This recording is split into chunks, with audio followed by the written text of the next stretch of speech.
Welcome to the Lightkeepers Podcast. This week from the Windy City. I'm Clayton Vandiver, your Lightkeeper, with a show dedicated to everyone who wants to get the most quality out of life that they can.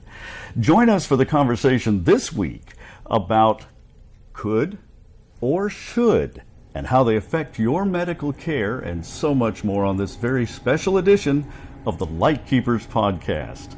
From Chicago, Illinois, on the shores of Lake Michigan.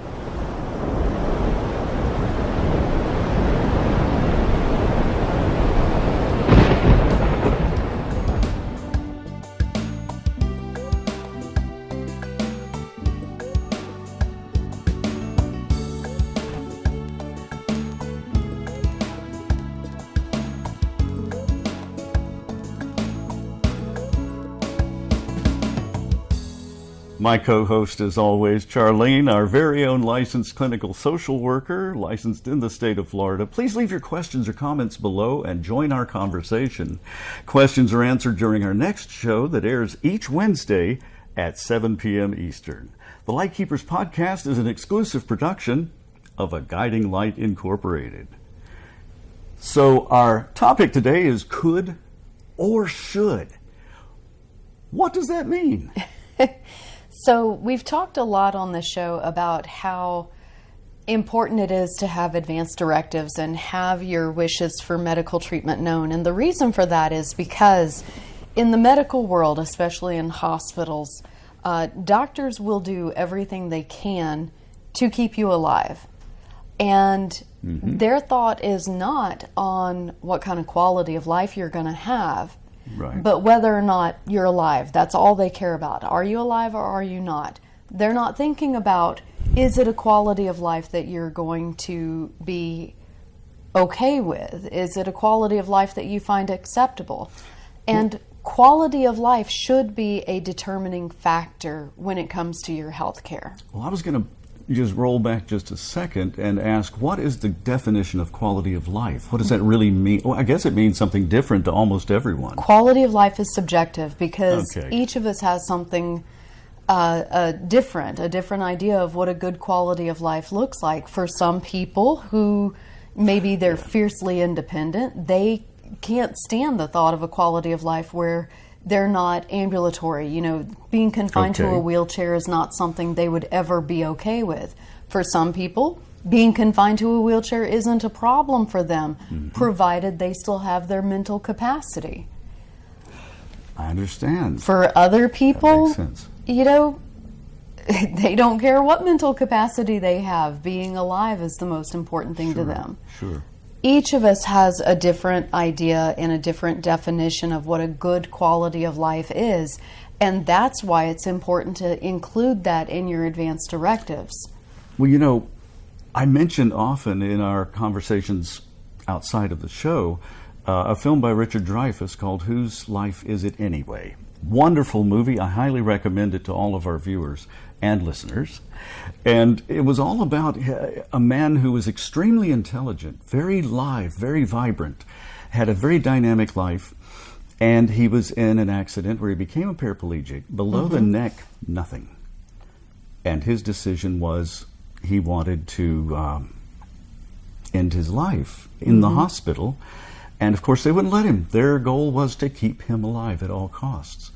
And hence the title of the movie, Whose Life Is It Anyway? It was a very controversial, very interesting topic, very delicately and brilliantly handled, if I might say, in the script. And I recommend that as viewing for anyone who has ever had the thought or the concern about the controversy about whose life is it anyway? Who determines when my quality of life is not acceptable to me?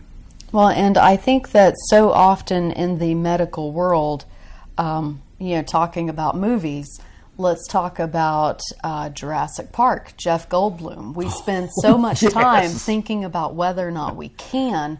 We don't stop to think whether or not we should. Absolutely. Jeff Goldblum playing the role of Dr. Ian Malcolm in the original Jurassic Park. And in that movie, he said, you know, the scientists spend so much time worrying about what they can do, they never stop to think about if they should do it.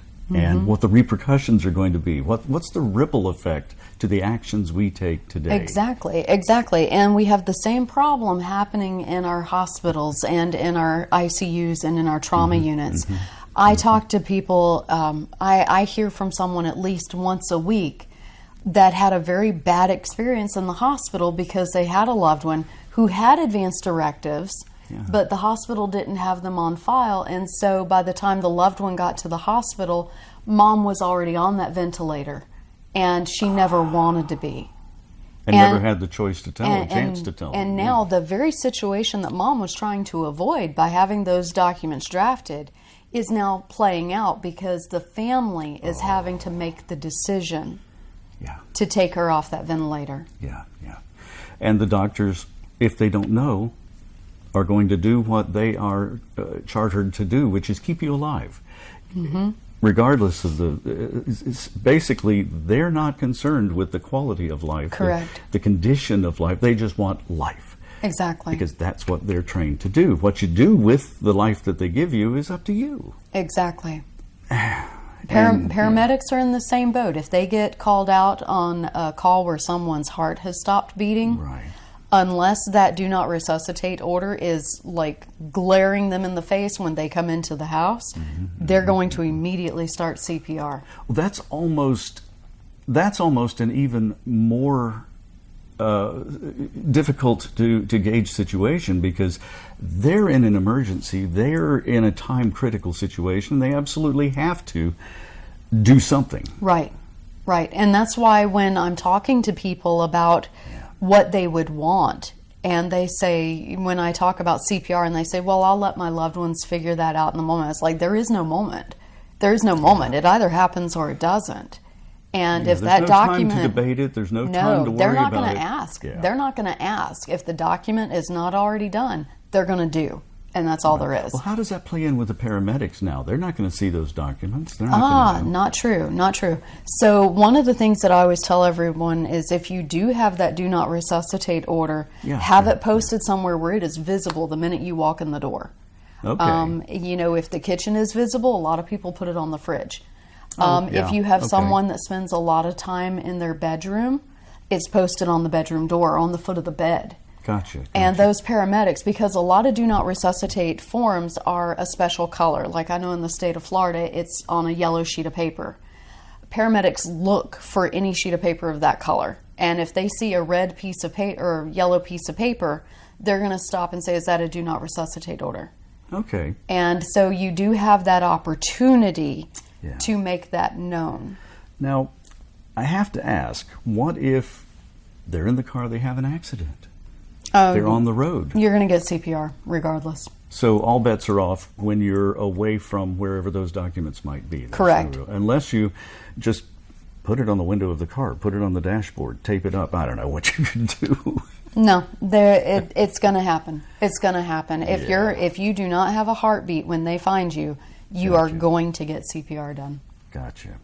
So it's conditional, circumstantial, and again, it's a highly personal choice. We know. I mean, is there anything else that you can add to that? Thoughts about the could or should? It is definitely something to give a lot of thought to, and it is not just to think about whether or not you want it, but is it something that you're going to be okay with in terms of life support, CPR? Because there is that ripple effect, and I'm going to explain to you very briefly exactly what that ripple effect is. Okay, so say, for example, you do want CPR done, okay? Right. Something happens, heart stops beating, they do CPR, they're able to bring you back, but you're not strong enough yet to breathe on your own. So now you're on a ventilator. Okay, after 2 or 3 days, you're still recovering. You still can't breathe on your own. However, because you're on a ventilator, now you can't swallow, you can't speak, you can't eat, so now you have a feeding tube. Talk about a ripple effect. So here, in the process of one intervention, yes, you have been subjected to 3 life support interventions. So those life support measures.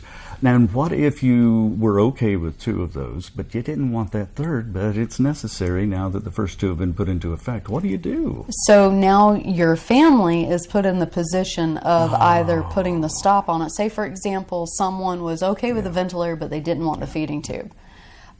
Which to me is kind of interesting because the feeding tube is the less invasive of the two, but that's for another show. But they were okay with the ventilator, they didn't want the feeding tube, so now the family is having to say, well, they didn't want that. Yeah. So we either have to let mom go without nutrition and hope she recovers the ability to breathe before she starves to death. Right. Which most of the time someone on a ventilator is going to be sedated, they're not going to know that they're not eating. Or they've got to turn that vent off and hope that mom can breathe on their own. Well, we're in Chicago. I can't imagine getting one of those deep dish pizzas through a feeding tube. So I would be resistant to that too. Actually, you can. Oh my gosh. So people live with feeding tubes every day. Okay. The feeding tube that is used long term is put into place by making an incision in your side, and they put a tube going through that cut directly into the stomach. Now the tube is a little bigger than other tubes, and so you can blend food. You can blend food. So you could puree something and put it in. You wouldn't get the same pleasure. Believe me, I had one yesterday, and it's delicious. And that's the whole thing. That's where feeding tubes. A lot of people don't realize how much of our society is focused around food, and if you're not taking food in like everybody else, guess what? You're not participating in Thanksgiving dinner. You're not participating in Sunday family dinners. It removes the whole social component of eating out of it, doesn't it? Exactly, it does. Oh, my goodness. Now, that's something I'd never thought of until this very moment. Yeah. Well, and those are important things to think about and share with your family and discuss with them as you're talking about how you like things, don't like things. And it doesn't have to be an end times conversation. It doesn't have to be a last... it should be an ongoing conversation. It's ongoing because something, over your lifetime, your desires, your wishes, your thoughts about this or that are going to change. They're going to modify. You may see the movie Whose Life Is It Anyway and change your entire perspective about that subject, which is a very serious subject. It's a sad movie, but it gives you a lot of... It's a touchy topic. It's a sad movie, but it gives you a lot of perspective and hope and things to think about, which we hope also is what this show does for you, is give you a lot of things to think about. So thank you so much for bringing that to us and talking about it here in the beautiful city of Chicago. This conversation is to start you thinking, because most people aren't prepared, and that is the truth. Most people are not prepared to even think about this, much less talk about it. But some are well prepared indeed, from joining us here at the Lightkeepers Podcast each Wednesday, 7 p.m. Eastern. Ah, that's right. The Lightkeepers Podcast is an exclusive production of Vanimation Studios and A Guiding Light, and is available on all audio RSS feeds and on YouTube, so you can see great scenes like this one over my shoulder. Visit the website at aguidinglight.org, where you'll find links to the audio and to the YouTube feeds. Or to make a tax-deductible contribution, you can send a check to the address that's right there below me on the screen. And we're so grateful for that support. And speaking of that, please hit the like and subscribe buttons. It's absolutely free, and it really helps us out a lot. And that way you'll catch every single episode. That's it for this week from Chicago, the Windy City. I'm Clayton Vandiver, your Lightkeeper. We'll see you next time on the Lightkeepers Podcast.